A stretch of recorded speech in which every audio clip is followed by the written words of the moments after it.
Hello everyone, অনু অয়ন্তিকা লাইফস্টাইলে আপনাদের সবাইকে স্বাগত। আশা করি সবাই খুব ভালো আছেন আর আমিও খুব ভালো আছি। আমি অয়ন্তিকা চলে এসেছি আপনাদের সামনে নতুন একটি ব্লগ নিয়ে। সেদিন আমাদের এখানে আমাদের বাড়ি থেকে একটু দূরে একটা মেলা হচ্ছিল। আমি ওখানে গিয়েই জানতে পারি যে মেলাটা হচ্ছে। আর মেলা হলে তো বাঙালির মনে একটা আলাদাই ইমোশান না, মেলা হলে নিজেদেরকেই আর কন্ট্রোল করে রাখা যায় না, মনে হয় যাই গিয়ে দেখি কী দোকান এসছে, কিনি না কিনি একটু দেখার তো ইচ্ছে হয়।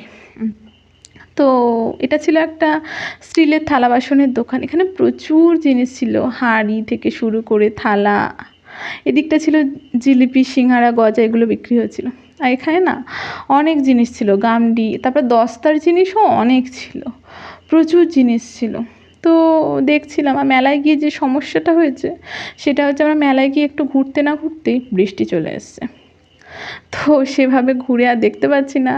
এইখানে এক সাইডে দাঁড়িয়ে আছে, ওখানে যে ফুচকা খেতে যাব না, গেলেও ভিজে যাব, আর ভিজে ভিজে খেতে হবে। তো আমি বললাম থাক, আর খাবো না। আর বৃষ্টি চলে এসেছিল, সেভাবে মেলাটা ঘোরাই হলো না যে আশাটা নিয়ে এসেছিলাম।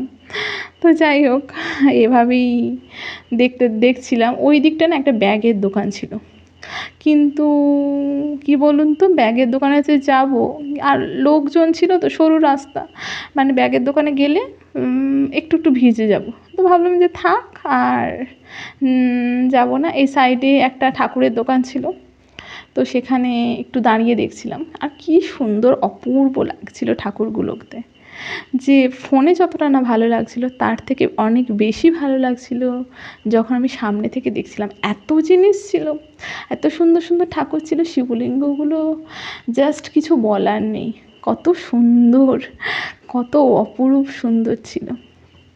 আমি ওই একটা শিবলিঙ্গের দাম জিজ্ঞেস করছিলাম, তো উনি বলছিলেন, তো দামটাও ভালোই ছিল, খুব যে কম ছিল সেরকমটা না, ভালোই, যেমন প্রাইস হয় তেমনই দাম ছিল। তো ভাবছিলাম একটা নেবো, এই ভাবতে ভাবতে আর নেওয়া হয়নি। তো আমি ওনাকে বললাম যে একটা শিবলিঙ্গ দেখান, তা ওইটা দেখান। তো উনি বললেন যে কি, এই বাটিটা শুদ্ধ না বাটিটা ছাড়া? তো আমি বললাম না, বাটিটা শুদ্ধ দিন। তো ছাড়া দিন, বাটিটা ছাড়া দিন। তো উনি বাটিটা ছাড়াই দিলেন। তো খুব সুন্দর লাগছিল। আমি দেখছিলাম, নেওয়ার তো ইচ্ছে ছিল, তারপরে আর নিলাম না। আর আমি তো ঠিক বুঝি না, বাবা মা থাকলে ভালো হতো, বাবা মা যেহেতু ছিল না, আর আমি বললাম থাক, পরে নেব।